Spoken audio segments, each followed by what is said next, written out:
Last వీడియోలో చెప్పానుగా ఈ బల్బ్ ఎందుకు అని. ఆ వీడియో చూడకపోతే ఇక్కడ లింక్ చేస్తాను చూడండి.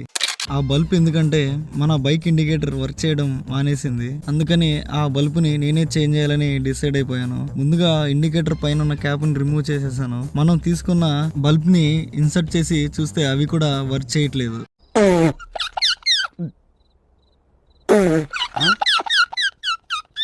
అప్పుడు ప్రాబ్లం బల్బ్ లో కాదని అర్థమైంది. ఇంకా చేసేదేమీ లేక బైక్ సీట్ ని కూడా రిమూవ్ చేసేసి ఇండికేటర్ కి వెళ్లే వైర్స్ ని చెక్ చేశాను. చూస్తే వైర్ లో ఏదో స్మాల్ ప్రాబ్లం ఉంది. వాటిని కొంచెం సెట్ చేసి చెక్ చేస్తే ఇండికేటర్ వర్క్ అయింది.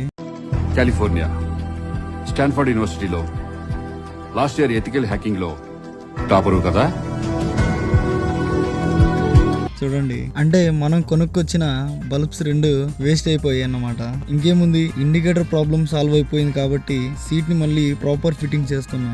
మళ్ళీ ప్రాబ్లం రాకుండా ముందుగా ఒకసారి క్రాస్ చెక్ చేసుకున్నా.